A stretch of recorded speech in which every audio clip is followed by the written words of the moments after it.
details, no anything. So when I went back to Africa, I was doing a concert in Sierra Leone. And right in the middle of the second song, we was doing Ghetto. The crowd was it was like about 50,000 people in that stadium, and literally electricity just cut out. Power went out. Mm-hmm. Power went out. Because of that, a big riot went out because the power never came back on. So I was like, something got to be done about this. Like, this ain't normal. So then I started doing research, met with the president, said, listen, man, we want to figure out how can I be of help to get the energy problems resolved in Africa. Because everywhere I go, we would have the same problem. So then I went to, the Middle East, found some friends, and said, listen, if I can come through and, put together some partnerships between you and certain countries in Africa, would you provide the energy there? At this point, mind you, I know nothing about it. Right. Then I meet my country president. I said, listen, I want to be able to, liaison some energy companies. How can we make this work out? Raise some money, build a power plant. This was my, thing. So he was like, yeah, if you can find it, let's do it. So now I'm hyped. I'm like, I already got the parties because I had already figured it out. So I went, I said, listen, I talked to my president. He's going to give us, the full rights to do whatever we want to do. We can build a power plant in the country and everything. So he said, cool, no problem. If we can do this, you can get an official letter from the president. I'll sign off saying we're good with it. If you can make it happen, let's go. I take the official letter, go back to my president. I said, I got some great news. He said, what is it? I said, I think I raised the money. He said, how much? And now, mind you, at that time, they was willing to put up to $1 billion to do the power plant. Right.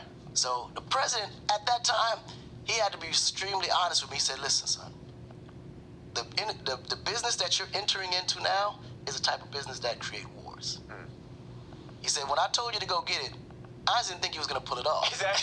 I didn't think he was going to. Yeah, he said, straight up, I was spinning you because I had no idea that you would ever be able to come back with it. He said, but now that you came back with it, I got to tell you this is something that we can't do right now. Politically, it's just impossible. But if you can find a different solution to provide energy, I'll back you 100%. So now at this point, I'm like, nigga, I don't know nothing about no energy. Like, what other solutions is there? I'm not even thinking. So I'm all depressed riding back to the airport. And as I'm riding, I see these vendors on the street with these little solar lamps. And then, boom, it hit me. I was like, solar? That's it. Right. So then I started doing my research on solar, realized that the Chinese had literally invested billions and billions of dollars into solar products and factories for the United States. But then the U.S. put a 200% tax on it.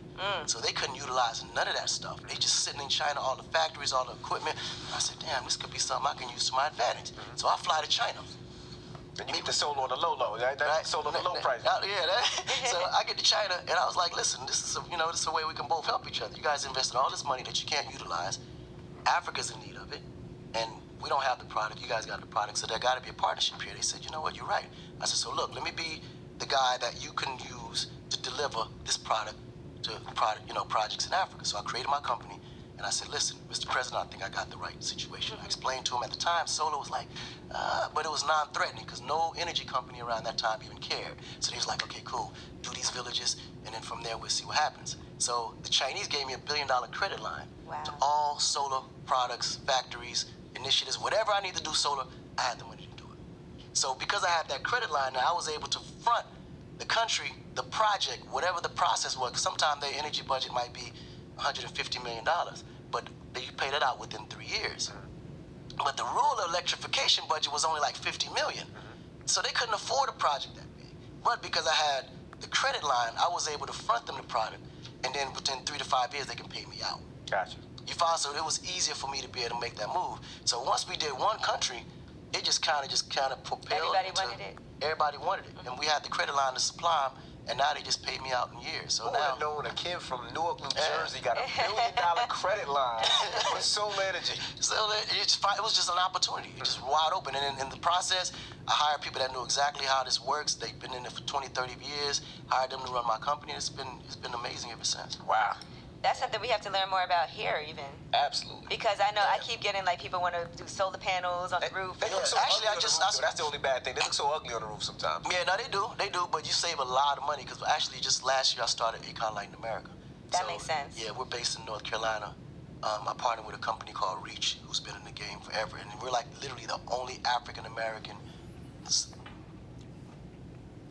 solar energy company in all of the United States. Now explain how it works. You put the solar panels there, the sun comes, and it just automatically takes care of everything else in the house? Yeah, just once we create like the transition between original power to our solar system, you don't feel nothing. As if nothing ever The happened. lights don't dim. It's not the lights not But you as feel bright. it in your The pocket when refrigerator's your still bill is cold. only $10. Yeah, when the bill is like, but the only thing that now the first initial payment be the one that's big because it's the setup, equipment, all that. You probably pay about $2,000, $2,500 to get it set up. But then even then you can finance that through years, right? So you really don't really feel it. But that's always the big initial payment. But after that, man, in years 10, 15, you're gonna save yourself hundreds of thousands of dollars. And better for the environment. And it's way better for them. And it's the same exact power. So Everything, nothing, and even it can't go out. perks. So the what perks happens about it. if it's a cloudy day? I was about to say. Well, I mean, because it's storage. It's stored. It stores energy. It's stored. For how yeah. long? Man, it depends on how long you have sunny days. Like you gonna have at least 20 sunny days out of a month. You follow what I'm saying? So those 5 days or 10 days that you ain't got no sun won't even matter because you fully stored. And you can still have backup, right? Yeah, you got fully backup, and that's the beautiful part about it. If you get a huge storm or whatever happens, while everybody lights is out, yours is still on because yours is not even connected to the grid. See, that's something You that know I've been what I'm looking into myself because I know there's all kinds of incentives, but I would guess that the power companies probably hate that unless they can Oh no, somehow the make some power money. companies clearly hate that. They don't like that at all. But now they even transitioning into it because they know they can't get around it. Right. It's the future. And they just got to figure out a way that's not on your roof. Because on the roof, it just looks a little crazy sometimes. Like if you could put it in the backyard. Yeah, you can. You can. You can actually Yeah, set you up put it in like the my back of house. the All that setup. You don't even see it on my roof. Like I got a whole little section in the back that you don't even see from the street. That's just it's like a small mini grid that powers my whole property. Wow. Yeah. All this, and you still have time to start labels. Oh man, that's the passion part. That's the fun part. The labor part is the easy part actually. 'Cause that's I something would think I do on my that dealing sleep. with all those personalities isn't that easy, though. Oh, you mean with artists? Mm-hmm. Well, it's Like well, how see- hands-on are you with the artist? Oh no, 100%. Like that's the one part that I'm completely hands on. The business side, I let Kedar deal with all that. But the creative and the artist part, that's me all day. But I think me being an artist actually helped it a lot because I run into so many different people every day, whether they fans or business partners or just people that's inquiring or just want to get to know who I am. But reading people as you go, as you meet so many people, you just know how to deal with different personalities. I think that's the advantages of being an artist, owning a label, because as an artist, you already know what an artist wants and needs, right? So when you meet people, as an artist, as a creative person, you kind of get to know who they are, and then you just cater to their natural, habitat. How many people are signed right now? Like, do you have some artists signed to all the different? Yeah, right now I'm focused on two major artists. One is June Freedom. He's based out of Los Angeles, but he's from Cape Verde. He's from Africa. And the other one is Alameda. He's actually out of Nigeria. Okay. So we just picked him up and moving him forward as we go moving there now. Could you walk around Senegal like normal, or do people, you're a huge celebrity? How is that when you're walking around in Senegal? Well, in Senegal, it's tough. Yeah, I ain't What gonna does lie your to house look like in Senegal? I'm curious. I see what your house look like in Atlanta. What's your Senegal house look like? you. Ooh, you gotta come to Senegal to see it. Bigger than the house in Atlanta? One photo ain't gonna be. You can't just stand there and take a picture of it. Like, Goodness gracious, Akon. yeah, you gotta go there. Like, you gotta go there.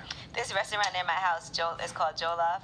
Jollof? The owner is like, look, they do these trips to Senegal where they take people. He's like, we need you to come and organize a No, that'd tour, be get a super group dope. together, and come to That'd be Senegal. So I was That would thinking be about it. They were saying that it really helps tourism a No, lot it too. does. Mm-hmm. You have a diamond mine? I used to. I sold it. The diamond mine, This is man. crazy. No, the diamond mine I is just that. bought everything. No, but the diamond mine, that business is worse than the drug game. That business ain't no joke. Yeah. Really? What? Wow. Diamonds? Imagine. No, it's no. He said no. Have you taken any major losses with these investments? Because I would assume. But wait, hold on. What do you mean it's so crazy? Well, like, how is it worse than the drug game? It's way worse because, see, just imagine a I'm drug. just thinking the movie Diamond, whatever Yeah, that movie with Blood Diamond. Diamond, right? Okay. Blood Diamond, yeah. That movie wasn't too far off. Really? It wasn't too far off from the actual real business because you got countries that's hiring rebels to protect the mines and to steal from it at the same time. So it's like it ain't no joke. Like, and nobody's honest. Everybody's stealing. It's Right. large amounts of money involved. I It's would too assume. much money involved that sometime when a big rock is stolen, you don't notice because there's so many rocks. Like, but the problem with that is when it goes through the Kimberley process, they have to get certified and all this other stuff. It's just too much to explain. But just know that if you think the drug game is dangerous. All right. You ain't met danger till you went into the diamond mine. What's the biggest rock you pulled out? The biggest size rock you pulled out? I never pulled any out. I saw them. We gonna pause that. I don't know how long I've been recording, but I'm finding some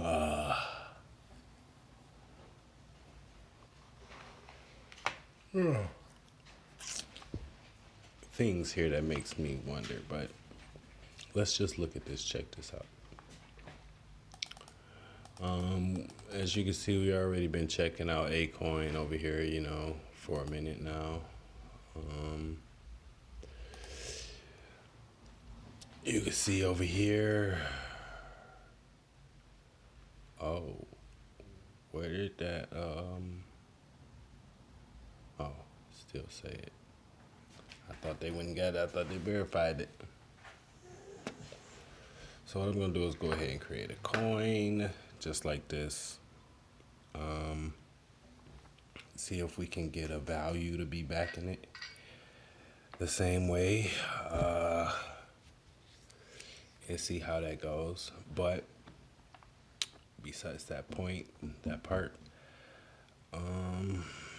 yeah, so let's check this out on the exchange. We are on the SDEX. Yep, we're on the SDEX. Stellar Dex. Well, I think they actually have one that's called, but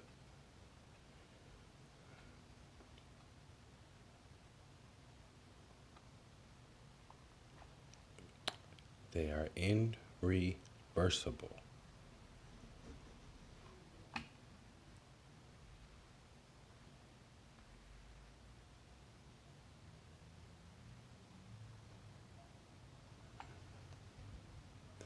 So tech, as we can see right here,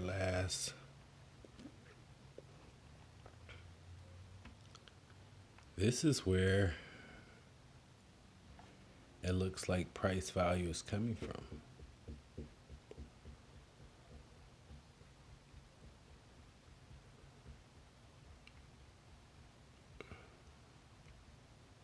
How we still don't have any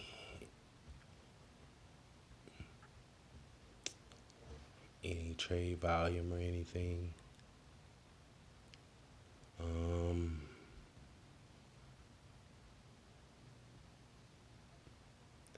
I don't fully know how this kind of works here, you know, because I understand how big Trex have, how many coins they have on their platform. Now we do see a total supply here.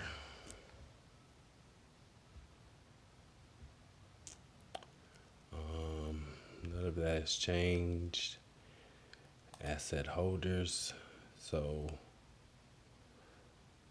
the real asset holders of this wallet is, okay, 100,000 here. So it looks like, not 100,000, you know, 100 million. 400 million.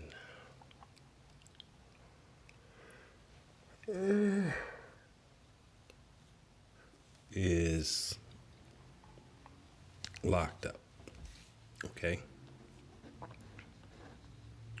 400 is in 4 wallets. We're going to keep track of all of this. Show you how good we are on being investigators. Somebody told me to investigate this for them, so hey, this is what I'll do for them. And this is how we investigate, and I'm showing you how. So now we also see we got about 30,000 on BitTrex. 30. I keep saying 1,000, but y'all know what I mean. 30 mil on BitTrex. And then we have 19 mil. I hope with me doing all this tracking and stuff, I don't get nobody caught up on nothing. Not saying like anything, but I'm just saying. You got about 20 million in there. We're gonna say 19, let's say 20. Round up. 30 mil, 20 million, and we have another 500,000. Now we're in the thousands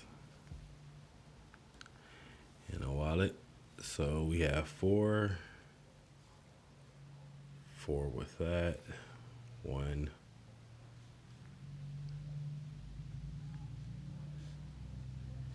two, and then from there, from the 500, we have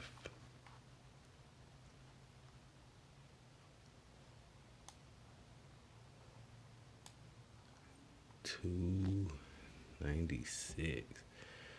So the eighth wallet goes to 296. Damn.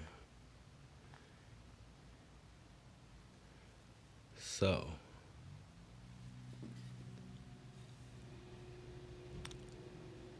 this is how this is looking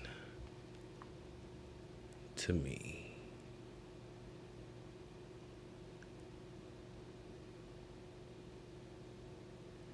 And then you have the ninth wallet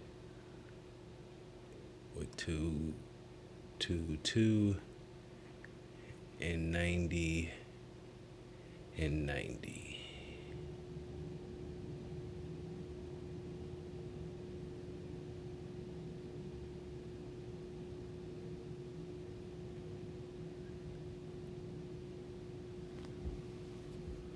So it makes you wonder, don't it? We have 4 wallets here with a value of 400 million coins, roughly 400 and like 200 something. Then we have BitTrex. Let's go chasing the gold. So now we have BitTrex here with very high. It's unlocked. What's on?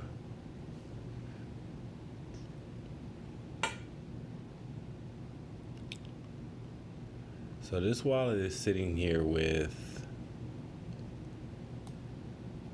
47 million XLM, 29 million AKN,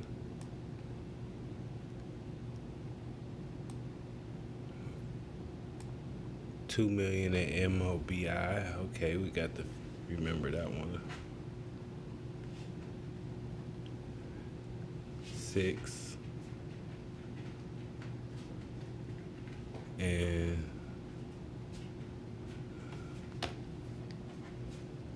so what we got going on here? 27 days. XLM balance, yeah, way down.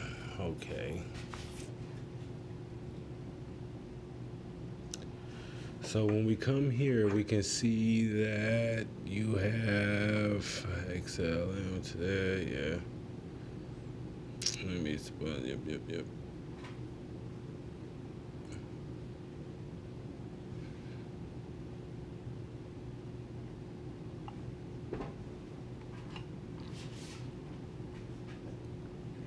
Account balance, okay, boom, come on.